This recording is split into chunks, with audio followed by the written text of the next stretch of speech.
Good morning, everyone. Hope so. You all are fine.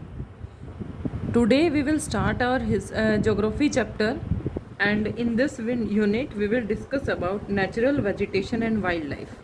What are natural vegetation? Firstly, we have to know about this. Natural vegetation is a type of vegetation which grow themselves without any human interference. यानी जो vegetation अपने आप उगती है, मनुष्य का उस vegetation के उगने में किसी भी तरह का कोई हस्तक्षेप, कोई इंटरफेरेंस नहीं होता है, उसको हम नेचुरल वेजिटेशन बोलते हैं। जैसे हम देखते हैं कि पार्क्स वगैरह होते हैं, उनमें घास हो जाती है, खेतों में कई बार बिना उसमें बीज डाले हुए अपने आप ही उग जाती है। सड़कों के दोनों तरफ हम देखते हैं बहुत ऐसे पेड़ होते हैं, मतलब जो अपने आप ही उग जाते हैं without any human interference, that is called natural vegetation.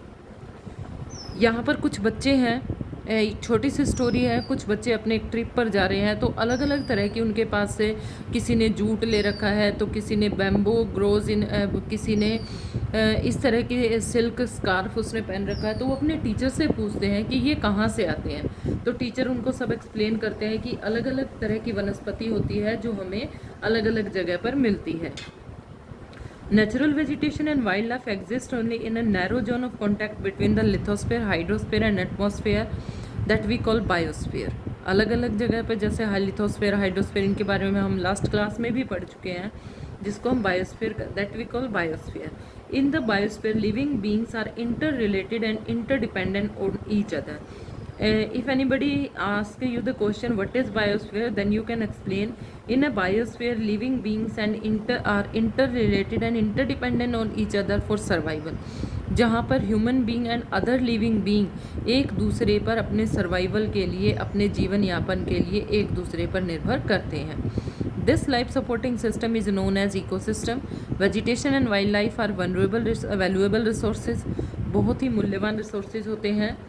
And plants provide us timber, give us a shelter, or to animals produce oxygen we breathe. आज हमें ऑक्सीजन की कितनी ज़रूरत है. आप हॉस्पिटल्स में या टीवी पर न्यूज़ देखते होंगे कि कितना डेंजरस हो गया है हमारे लिए बाहर निकलना.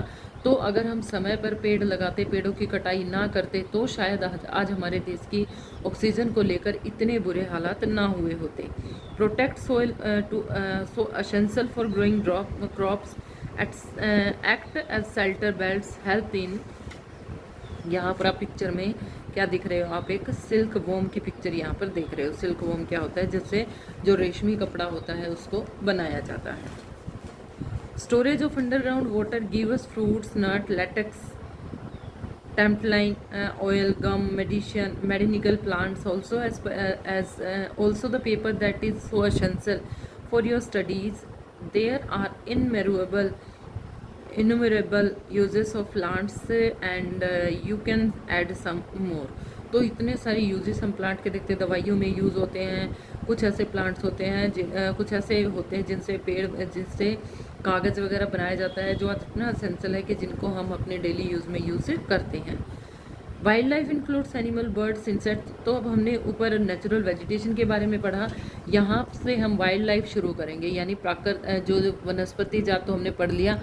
प्राणी जगत कौन सा होता है? नेचुरल वाइल्ड लाइफ होते हैं जो जीव जंतु जो जंगलों में रहते हैं. Include animal, birds, insects as well as they are aquatic life forms. They provide us milk, meat, hides and wool. Insects like bees provide us honey, help. मतलब अलग अलग तरह के जानवर होते हैं जो हमें अलग अलग चीज़ें प्रोवाइड कराते हैं. The birds feed in insects and act as the decomposers as well.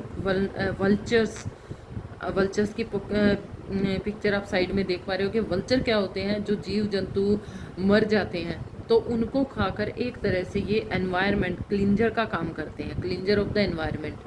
तो इस तरह से हर एक जो संसार में जो भी भगवान ने जो जीव जंतु है, ह्यूमन बींग है, everything that is made by God in the world is essential.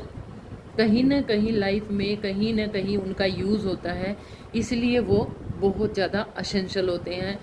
कुछ ऐसा विचार करके ही उनको इस ज़मीन पर, इस धरती पर उतारा गया है. Distribution of natural vegetation. अब नेचुरल जो वेजिटेशन है उसका डिस्ट्रीब्यूशन अर्थ पर कैसे किया गया? अलग अलग तरह की वेजिटेशन अलग अलग जगह पर पाई जाती है.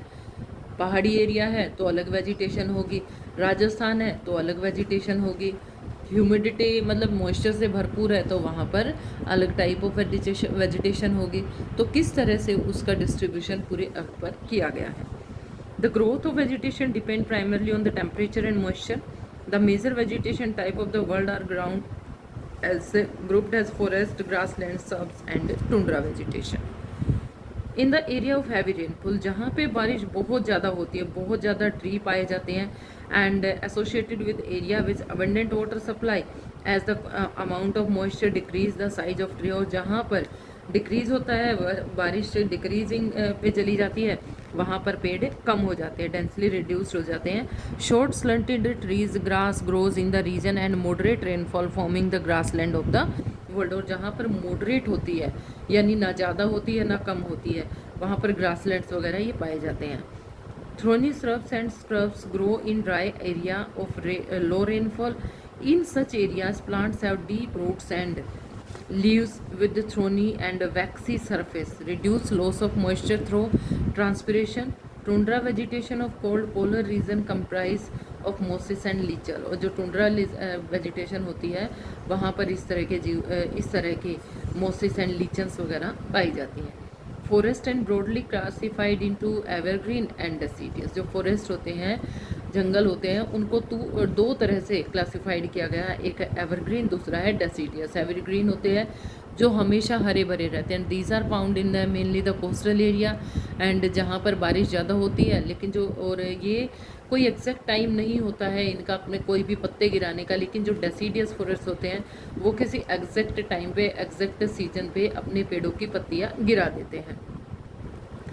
तो यहाँ पर देखिए, you have learned in detail about the various forest types, this distribution and the associated animal life of the previous class.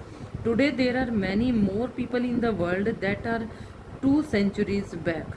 To feed the growing numbers, large areas of forest have been cleared to grow crops. पुराने समय बहुत सारा area जंगलों को साफ करके वहाँ पर खेती की जाती थी। Forest cover all over the world of vanishing rapidly. जो फॉरेस्ट संसार के अधिकतर भागों में फैले हुए थे वो आज लगातार ख़त्म होते जा रहे हैं। There is an urgent need to conserve the valuable resources. अगर हमने इन चीज़ों को कंजर्व नहीं किया, इनके संरक्षण की तरफ ध्यान नहीं दिया, तो एक समय ऐसा आएगा जब हमें संसार में, इस दुनिया में सांस लेना भी दुभर हो जाएगा।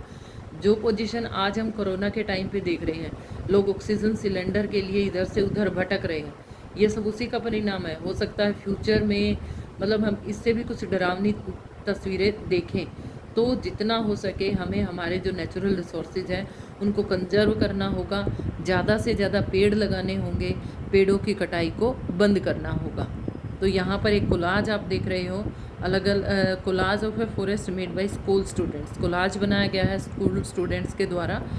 तो I hope this video is clear to you. The next part of this chapter we will do in our next video. Thank you.